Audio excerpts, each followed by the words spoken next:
In the name of the Creator, Redeemer, and Sustainer. Amen. In our epistle reading for today, Paul asks the community at Philippi to put the interests of others above their own. He asks them to care for one another. Caring for others is required if we take seriously Jesus' directive to love our neighbors as ourselves. That care is desperately needed right now. But in the same manner that loving people the way Jesus commanded can sometimes be harder than we would like to admit, so can caring for people push us to confront the centrality of our own self-interest and take us outside of our comfort zones. Now is a time to push ourselves, to put the interests of others above our own in ways that may not have occurred to us, or in ways with which we may not feel entirely comfortable. Now is a time for the church collectively, and we as individuals, to serve as examples for a society in which self-centeredness appears to be a dominant value. I believe we have a crisis of care in this country. A quick survey of the state of affairs would, I think, lead most people to conclude that something is not right here. And I believe that something is a dramatic decline in our collective capacity to care for each other. So I'm clear, I don't mean that you can't find individual acts of care or generosity toward others. I see the intimate, unheralded ways people in this community care for each other regularly. I see the way Toco Hills Community Alliance meets the critical needs of hundreds of people per week on the parish grounds. I read a story this week about farmers in North Dakota who left their own fields to harvest 1,000 acres of crops for one of their neighbors who had had a heart attack. Such acts of kindness can still be found, and thank God for that. Still, there is something very wrong in a country where immigrants fleeing persecution and deprivation are locked in cages and for-profit jails, sometimes indefinitely. And such an affront to human dignity is allowed to occur and then fade from memory. There is something very wrong in a country, especially one of such immense wealth, that accepts as a given that people will go hungry, they will be homeless, and can't go to a doctor when they need one.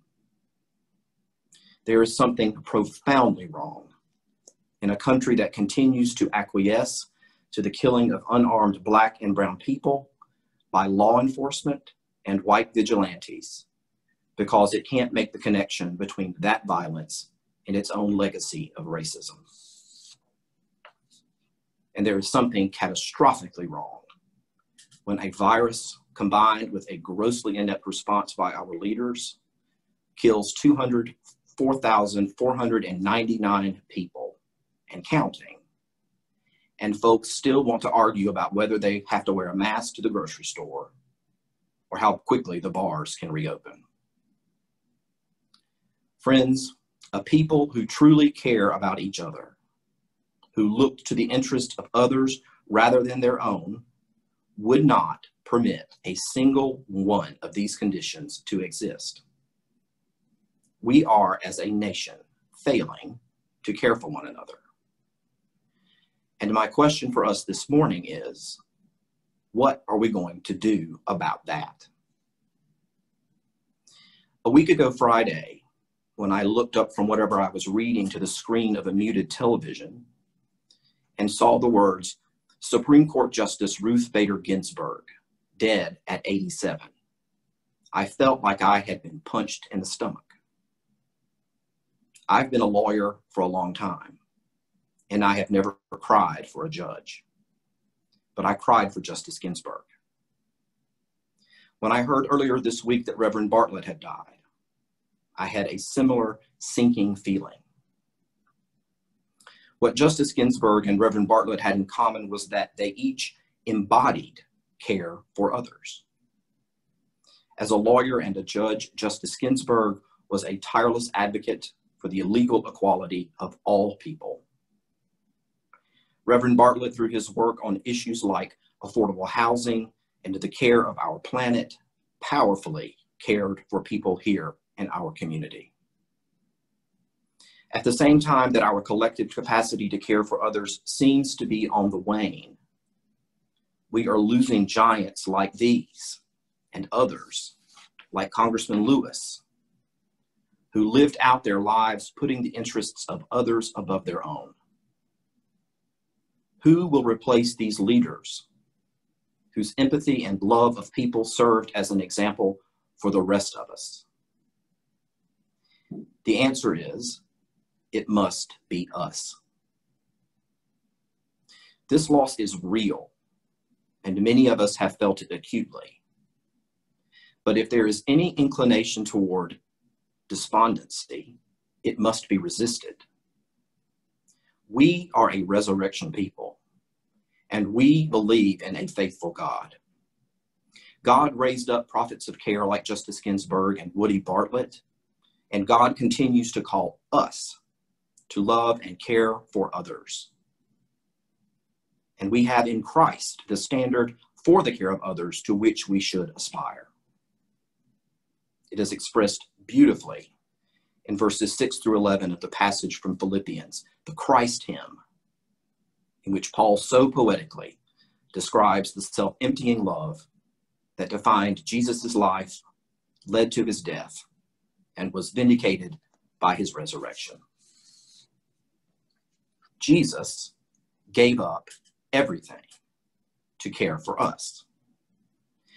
While we will never meet the standard that Jesus set, if we would call ourselves his followers, we must strive to emulate him by meeting the needs of people whenever and wherever we can. This is not a need that we can outsource to someone else. We must do it. And we need God's help. We need to pray that God would expand our own capacities to love and care for others in ways yet unimagined to us. Paul said to the community at Philippi, "Let each one of you look not to your own interests, but to the interests of others." And I say, yes, Paul, but sometimes we need a little help. Sometimes we need God to help us see where our blind spots are. Self-interest and established patterns of behavior can obscure both our ability to see the need and limit our imaginations when it comes to addressing it. In December 1996, I was a law student in Nashville, Tennessee. One Sunday, I had been studying all day for a final exam, and I decided I would take a break to grab a pizza and watch a football game. So I called my pizza order in and ran out to pick it up. That was back when you still did that. After I paid for my pizza and was walking out of the store, a middle-aged woman and a younger man approached me. Whether they were actually homeless, I don't know. But they were certainly not faring very well in life. The young man asked me softly, "Sir, do you have anything to spare so that we can get something to eat?" "No," I told him, which was a lie. I certainly had enough money to buy these people something to eat. Mind you, I had been raised in the church. I knew exactly what Jesus said about feeding hungry people and could quote you scripture, chapter and verse. But that knowledge alone had not dislodged my self-absorption. The truth is that I was afraid of these people, and that interfered with my capacity to care for them. I needed God to show me where my blind spots were. Fast forward about 7 or 8 years, and I'm working in Atlanta.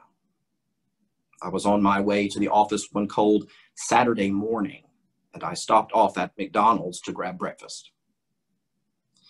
As I walked out of the store, a middle-aged woman and a younger man approached me. The young man said, "Sir, can you help us out? It's cold, and we just want to get something to eat." Friends, this was a moment of pure grace that nearly took me off my feet. God let me see the need that I could not or would not see several years earlier, and provided me the opportunity to do something about it.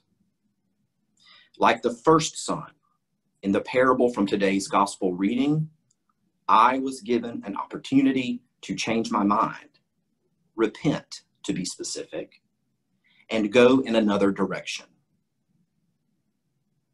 So these two strangers and I walked into McDonald's. They ordered what they wanted, and we sat down together to eat breakfast. I needed a radical reorientation to what it means to care for people. Many of us need reorientation. I think a lot of us are prepared to care for people in ways we find comfortable for us, but that is not enough. The needs are too great and too many. Caring for people the way God would have us requires us to go beyond what's merely comfortable. We need to find the will to transfer an empathy that exists primarily in our heads to one that is manifested in our hearts and in our actions. To reach people where they are requires us to go where they are, in whatever situations they find themselves. For some of us, that will require us to stretch, and in some cases, face our own fears of people and situations that are different from us and our own experiences. But that is what caring for people requires. It's not optional. Jesus did not limit his care of others to circumstances that he found comfortable. If we are following him, neither can we. I started this sermon bemoaning the crisis of care that I see in our country at the moment, and I am convinced that we are in crisis. I'm also convinced that we have the solution. It lies in the recommitment of the body of Christ to care for people, to reach out to those who are unlike us or have needs to which we cannot personally relate. By extending love in this way, we can, with God's help, serve as a counterweight to and ultimately prevail over the influences of selfishness and indifference that threaten to drag this country down. Let us pray that God would overwhelm us with opportunities to demonstrate a radical care for others so that the visible love of Christ in action would extend beyond this parish and this community to reorient our society around the needs of all of God's people. Amen.